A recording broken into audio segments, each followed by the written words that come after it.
Sir, मला तुम्हाला सगळ्यात अगोदर प्रश्न विचारायचा आहे की संपूर्ण मराठा समाज ज्या गोष्टीची आतुरतेने वाट बघत होता ते म्हणजेच मनोज जरांगे पाटील यांचे 288 उमेदवार कोणते असणार आहेत, कुठल्या मतदारसंघांमधून ते उमेदवार उभे असणार आहेत, कुठे पाठिंबा असणार आहे आणि कुठे पाडापाडीचं राजकारण जरांगे एकंदरीत करणार आहेत।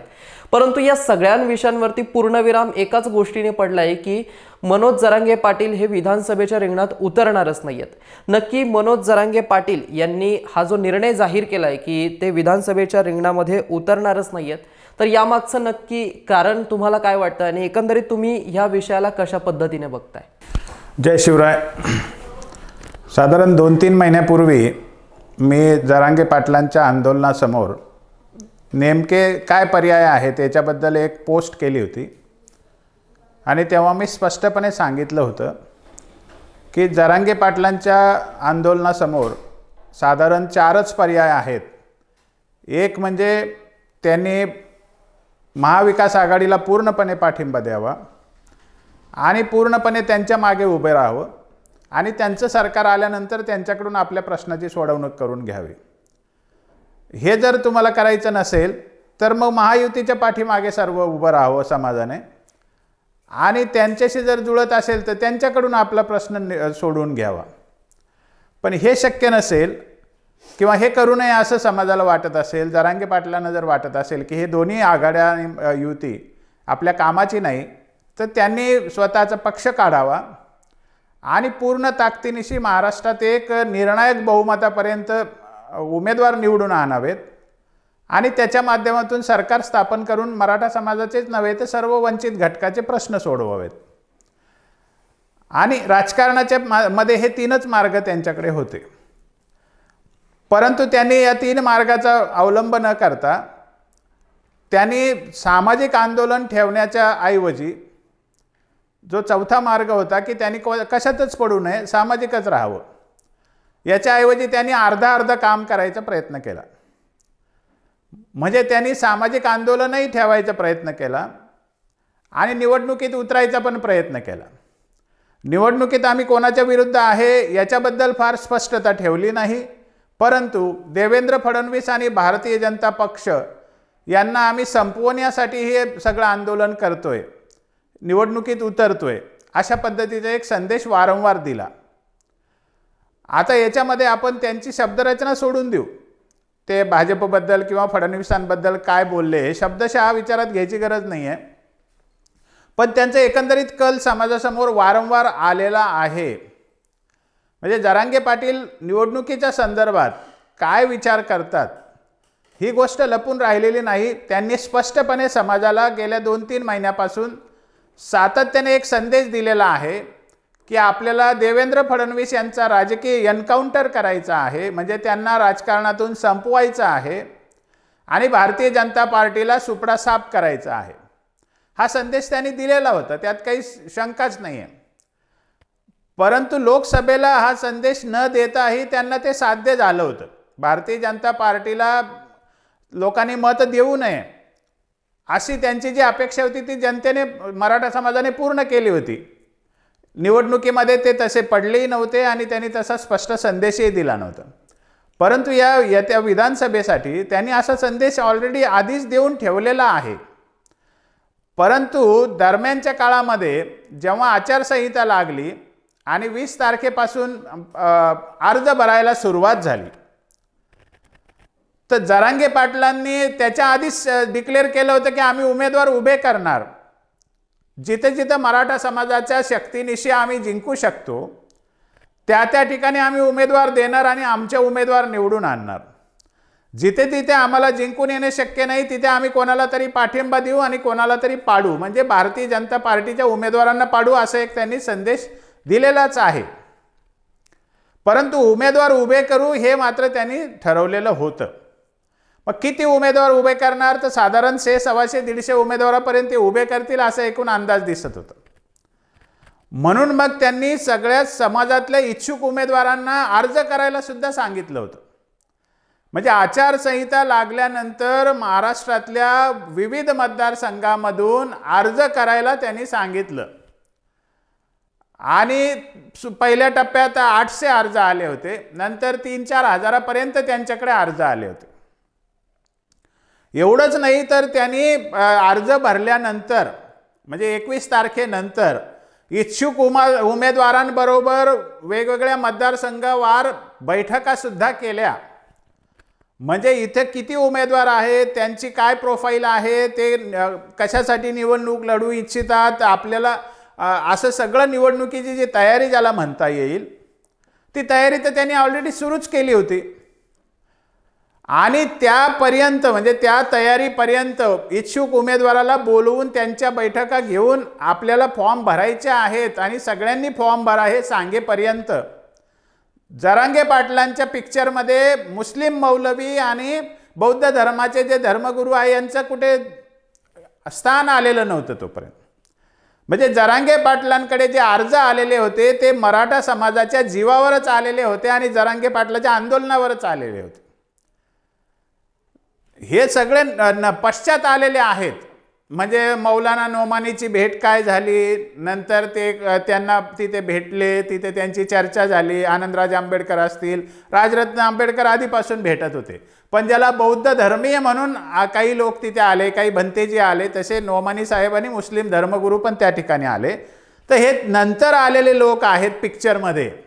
जरांगे पाटलाचा निवडणूक लढविण्याचा, उमेदवारांना अर्ज करायला लावण्याचा, त्यांच्या मुलाखती घेण्याचा हा सगळा विषय त्याच्या आधीचा आहे.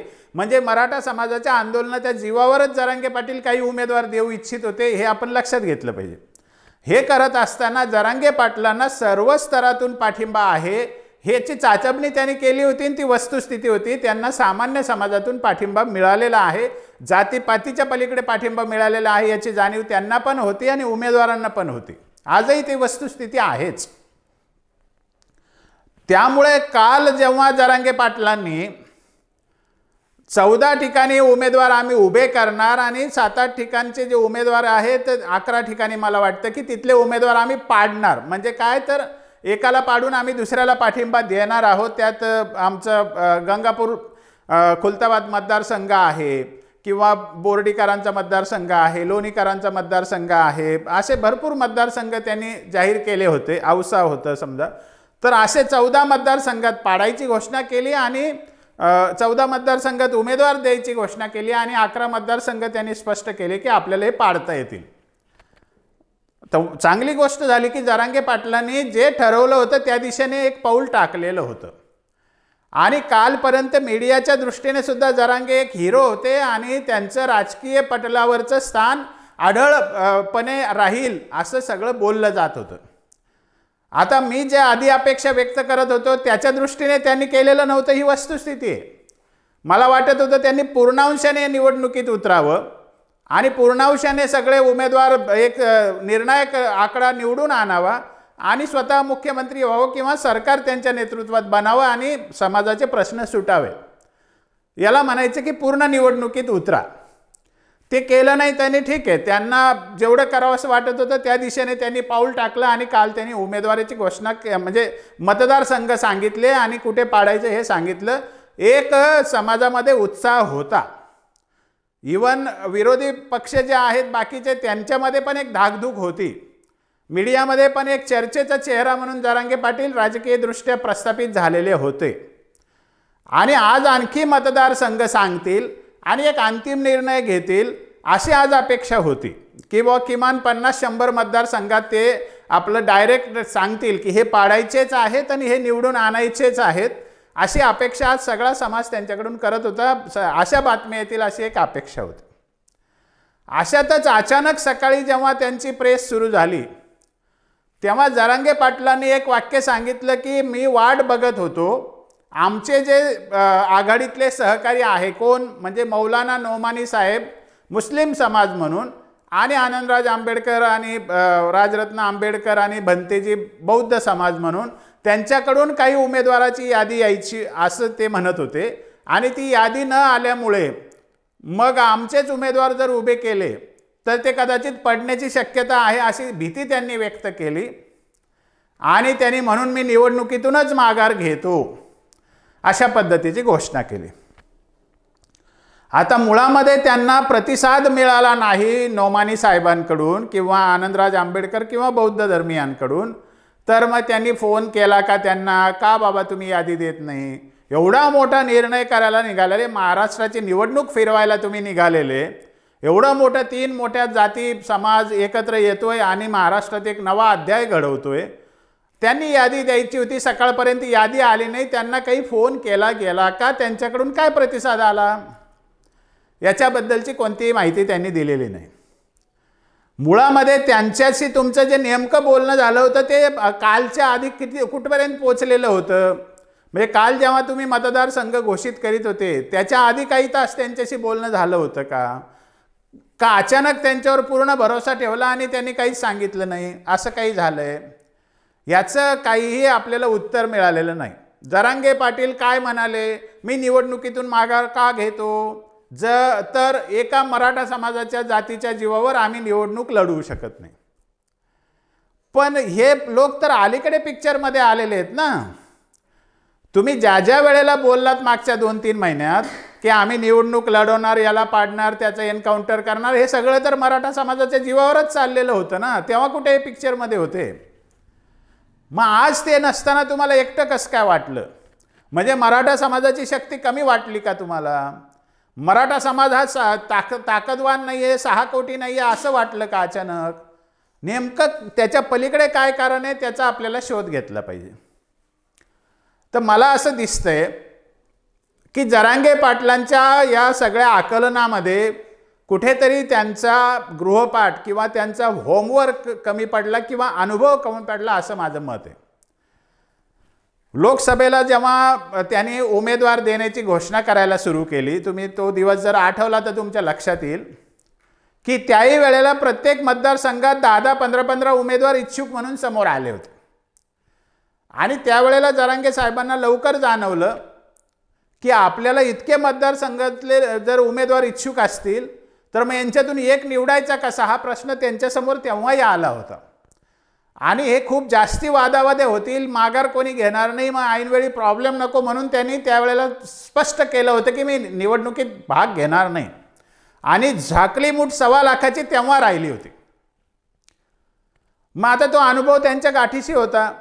मग उमेदवारांना तुम्ही आता फॉर्म भरा हे सांगताना त्या अनुभवाची त्यांनी आठवण ठेवली नव्हती असं एकंदरीत वाटतंय. ते एक स्टेप पुढे गेले. त्यांनी त्या फॉर्म भरणाऱ्या लोकांशी पुन्हा चर्चा केली, त्यातले कॅलिबर कोणाचं, निवडून येण्याची क्षमता कोणाची याची चाचपणी पण केली. आणि त्या सगळ्या माहितीच्या आधारावर मतदारसंघ डिक्लेअर केले की 14 मतदारसंघात उमेदवार द्यायचे आणि 11 मध्ये पाडायचे. ते इथपर्यंत पुढे गेल्यानंतर माघारी घेणं म्हणजे त्याला माघारच घेणं असं म्हणतात. ती झाकली मूठ नाही राहिली. तुम्ही हे स्पष्ट केलं की मराठ्यांच्या जीवावर आम्ही उमेदवार निवडूनच आणू शकत नाही. सगळ्यात वाईट जरांगे पाटलाचा निर्णयाचा जो भाग आहे तो हा भाग आहे की जरांगे पाटलांनी हे सांगून टाकलं की एकट्या मराठ्यांच्या जीवावर आम्ही उमेदवार निवडूनच आणू शकत नाही. ही केवढी घातक गोष्ट झाली समाजाच्या मनोधैर्याच्या दृष्टीने. अरे मी म्हणतो निवडणूक पडेल येईल त्याला काय शरद पवार साहेब काय आता सगळे उमेदवार थोडी निवडून आणू शकतात का? ते कधी पडू शकत नाही का? फडणवीस पडू शकत नाही का? कोणी पण पडतो निवडणुकीमध्ये. इंदिरा गांधी सुद्धा पडल्या होत्या. त्यामुळे पडणं काय मोठी गोष्ट आहे? पण तुम्ही एक घोषणा केली, तुम्ही उमेदवारांना सांगितलं, तुम्ही ठरवल्याप्रमाणे उमेदवार अगदी 14 मध्ये तर 14 मध्ये दिले असते आणि पडले असते 10-5 तर काय फरक पडला असता? नाही, जिथे पाडायचे होते ते तर पाडणारच आहे समाज, त्याला काही करायची गरज नाही. ते तर ठरलंय, समजा संदेश गेलेला आहे. परंतु तुम्ही हे 14 जरी निवडणुकीत उभे केले असते, तुमच्या म्हणण्याप्रमाणे त्यातले 5 जरी आले असते, माझा अंदाज आहे या 14 पैकी 10 निवडून आले असते. कारण मलाही मराठवाडा माहिती आहे, मलाही मराठा समाजाची शक्ती माहिती आहे. अरे 8-10 जरी निवडून आले असते तर विधानसभेमध्ये आपला केवढा मोठा आवाज झाला असता. पण तुम्ही हे सांगताय की मराठा समाजाच्या एकट्याच्या जीवावर आम्ही एकही उमेदवार निवडून आणू शकत नाही. तर मग जरांगे पाटील एवढे शक्तिशाली नेतृत्व, एवढा समाजाचा 6 कोटी समाज तुमच्या मागे उभा आहे, कोटी कोटीने समाजाने एकत्र येऊन दाखवलेलं, मग त्या गोष्टीला काय अर्थ उरणार नाही असं म्हणतील ना लोक. आणि ते म्हणतायत म्हणजे मी निषेध करतो त्या लक्ष्मण हाकेंचा की ते जरांगे पाटलांबद्दल अपशब्द वापरतात. तीव्र निषेध करतो त्यांच्या बोलण्याचा. मी असंसदीय पातळीवर जाऊन बोलण्याचा त्यांना काही अधिकार नाही. जरांगे पाटील उमेदवार देत नसतील, त्यांची भूमिका आहे, अरे तुम्ही कोणते उमेदवार दिले सांगा ना, तुम्ही कोणता उमेदवार दिला निवडून आणणार आहात, तुम्ही तर नुसतेच पोपटासारखे बोलताय. त्यामुळे लक्ष्मण हाके काय बोलतात ते निषेधार्ह आहेच. परंतु जरांगे पाटलांनी हे लक्षात घ्यायला पाहिजे होतं की ते एक पाऊल पुढे गेलेले होते. आता ते झाकलीमूठ 1.25 लाखाच्या परिस्थितीत राहिलेले नव्हते. त्यांनी निवडणूक लढायला पाहिजे होती आणि त्या का नाही लढली त्याचं मला एक आकलन असं आहे, एक समज मला अशी आहे की उमेदवार देताना तुम्हाला हे कळत होतं की 10, 15, 20, 25 उमेदवार एका मतदारसंघातून उभे राहतात आणि ऐनवेळी जेव्हा एकच उमेदवार द्यायची वेळ येते तेव्हा ते एक ठरवणं महाकर्म कठीण काम होऊन बसतं. म्हणजे त्यांनाच सांगितलं तुम्ही तुमच्यातलं एक निवडा आणि बाकीच्या माघार घ्या, हे होणार नाही, ही सत्यस्थिती सगळ्यांना माहिती असते. जरांगे पाटलांना त्या गोष्टीचं जास्ती त्यांनी लक्षात घेतली नाही की असा ऐनवेळी प्रॉब्लेम होऊ शकतो. पुन्हा तेच जे लोकसभेला झालं होतं ते आताही होऊ शकतं हे त्यांनी लक्षात घेतलं नाही. आणि आता माघार घ्या जरांगे पाटील जेव्हा बाकीच्यांना सांगत होते ते बाकीच्या लोकांनी माघार घेतली नाही आणि एक उमेदवार ते निश्चित देऊ शकले नाही. म्हणजे 14 जे डिक्लेअर केले तिथे पण ते एक उमेदवार सांगू शकले नाही. म्हणजे अति जास्त उमेदवार त्यातून एक निवडता येण्यातली मुख्य अडचण, आणि एक निवडलं तर बाकीचे जर नाही माघार घेतली तर नाव जाण्याची शक्यता, ही एक मोठी त्यांच्यासमोर अडचण निर्माण झाली होती असं मला स्पष्ट वाटतं. खूप जास्ती भाऊगर्दी उमेदवाराची झाली आणि ते जर नाही माघार घेतली बाकीच्यांनी तर लोक त्याचंही हसू करतील असंही वाटलं त्यांना, असू शकतं असं वाटलं असेल. दुसरी गोष्ट, जे उमेदवार त्यांच्याकडे आलेले होते त्यातले सगळेच उमेदवार असे काही मासूम इनोसंट नव्हते ना, ते काही केवळ सामाजिक कामासाठी तळमळणारे लोक नव्हते. अनेक उमेदवार जे तुल्यबळ होते त्यांना राजकीय पार्श्वभूमी आहे. त्यामुळे जर निवडायचाच असेल तर राजकीय पार्श्वभूमीचाच निवडला तर बाकीचे पुन्हा म्हणतील तो प्रस्थापितच माणूस तुम्ही उभा केला, असं पण चित्र कदाचित त्यांच्या डोळ्यासमोर आलेलं असू शकतं. तिसरी गोष्ट अशी की जरांगे पाटलांना जे त्यांनी म्हटलं होतं की मी किमान 100 मतदारसंघात उमेदवार निवडून आणू शकतो किंवा किमान निर्णायक मतदारसंघात उमेदवार निवडून आणू शकतो आणि 14च उभे केले आणि बाकीच्या नाही केले तर आपली ताकदच काही नाही असंही सिद्ध होईल, असं कदाचित त्यांना वाटलं असेल. पण एकंदरीत मला असं वाटतं की जरांगे पाटलांनी जे पाऊल पुढे टाकलं होतं ते पाऊल मागे घेतल्यामुळे कालच्यापेक्षा आजची परिस्थिती थोडी जास्ती संभ्रमावस्था निर्माण करणारी आहे. काल निदान काहीतरी तुम्ही लढताय याच्याबद्दल समाजामध्ये एक चांगला संदेश गेलेला होता. आज तुम्ही निवडणुकीतून बाजूला जाताय म्हणजे तुम्ही मराठा समाजाच्या ताकदीवर तुमचा विश्वास नाही असं म्हणायला कुठेतरी वाव दिला गेला. हे मात्र समाजाचं मनोधैर्य खच्ची करण्यासारखी परिस्थिती निर्माण झाली, एक संभ्रमाची अवस्था निर्माण झालेली आहे असं एकंदरीत याच्यातून दिसतंय.